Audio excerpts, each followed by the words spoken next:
هذا النهر الذي أفاض بسره لآمون، وهذه الشمس التي دثرت وجه إخناتون، سطر على أرض مصر عبقا لا ينتهي عبر الزمان. إنها حضارة الإنسان.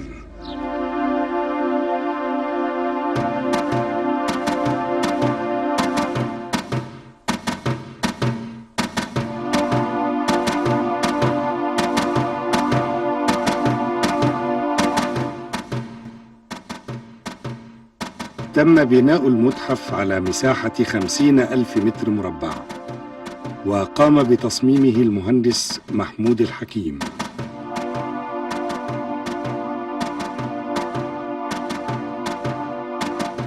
تم تشكيله على هيئة مصاطب مدرجة تشابه مصاطب معبد الدير البحري لتوفير أكبر قدر من الظلال.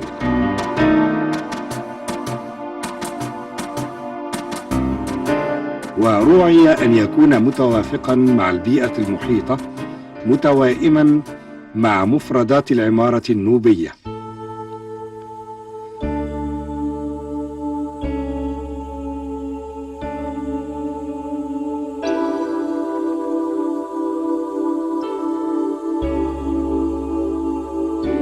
رمسيس الثاني أعظم ملوك الأرض، زوج نفرتاري النوبية، أجمل زوجاته وصاحبة اللقب الملكي، وهو يتوسط القاعة التي تضم ملوك الأسرة الكوشية 25.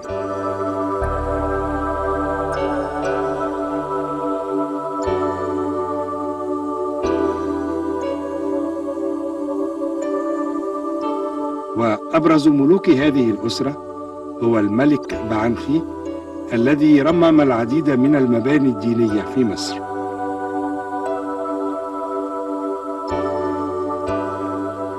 بعض اللوحات التي تعكس الأساليب الفنية في عصرين مختلفين، الدولة الوسطى والحديثة. تماثيل لآلهة البعث تمثل صورة مدمجة للآلهة تاح وسوكر وأوزوريس، وكانت ترافق المتوفى في المقابر الملكية ابتداء من الأسرة 18. الواقعية في التجسيد تميز بها الفن الكوشي، فلم يتقيد بصرامة الملامح والأشكال الثابتة، بل تعدى ذلك إلى محاكاة الواقع.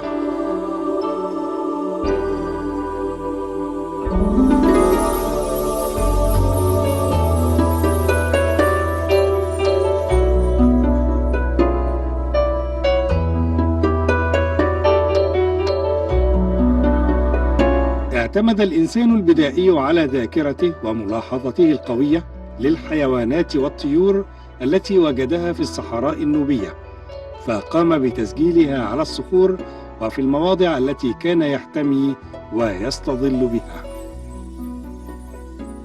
صمم هذا الكهف ليكون مماثلا للأماكن التي وجدت بها هذه الرسوم. وعلى الرغم من بدائية هذه الصور، إلا أن يد الفنان بلغت مهارة عالية في مراعاة النسب التشكيلية في بعض هذه الرسوم.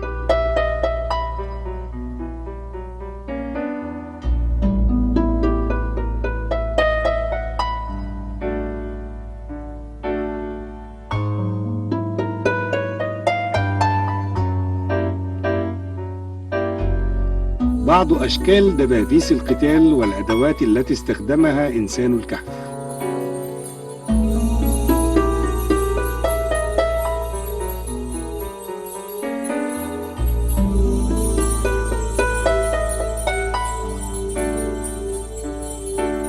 تمثال آلية أو الروح، نائب الملك في أكين، صور على هيئة طائر بجناحين، وقلادة تتوسطها دلاية للإله آمون.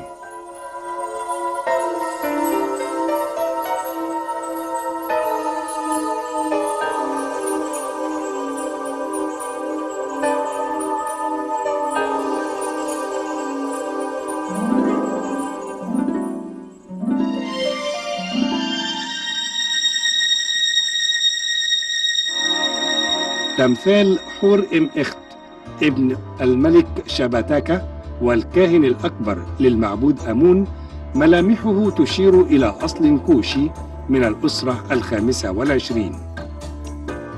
تمثال نفر إبرا، وكانت آخر من اتخذت لقب الزوجة الإلهية لآمون، وهو لقب يساوي نفوذ الملك في طيبة في الأسرة 26. تمثال صغير للإلهة إيزيس ترضع ابنها الطفل المعبود حورس، والتمثال يصور فكرة الأمومة عند المصريين. مقصورة تحوي جعران على رأسه تاج على شكل قرص الشمس في عصر الأهرامات، نسخة من نموذج لفصيلة مشاة نوبية من الدولة الوسطى. مجموعة من أدوات الزينة والقلائد الملكية. مجموعة من التماثيل الصغيرة الأوشابتي، ومعناها مجيب الأوامر. وضعت هذه التماثيل بجوار صاحب المقبرة لتستمر في خدمته في العالم الآخر.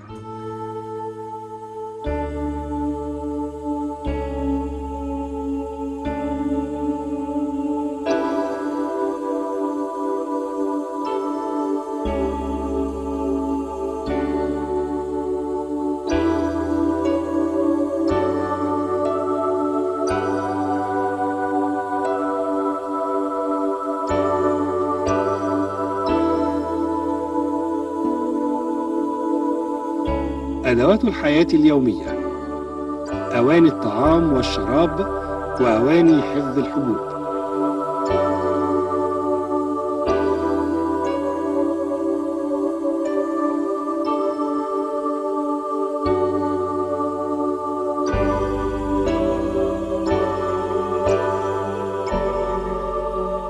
مجموعة من الحلي المرصعة بالأحجار الكريمة.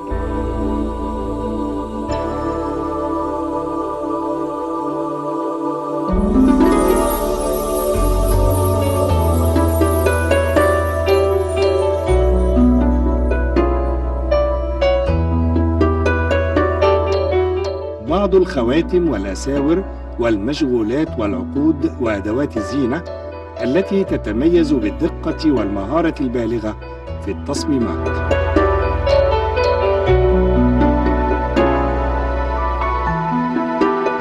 تيجان من الفضة الخالصة المطعمة بالأحجار الكريمة والعقيق اليماني.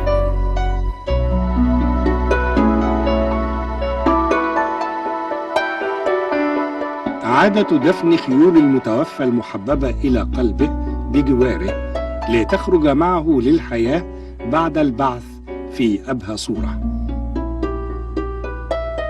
وهي عادة تميز بها الكوشيون، والكوشيون نسبة إلى قبائل كوش التي استقرت وعاشت في بلاد النوبة.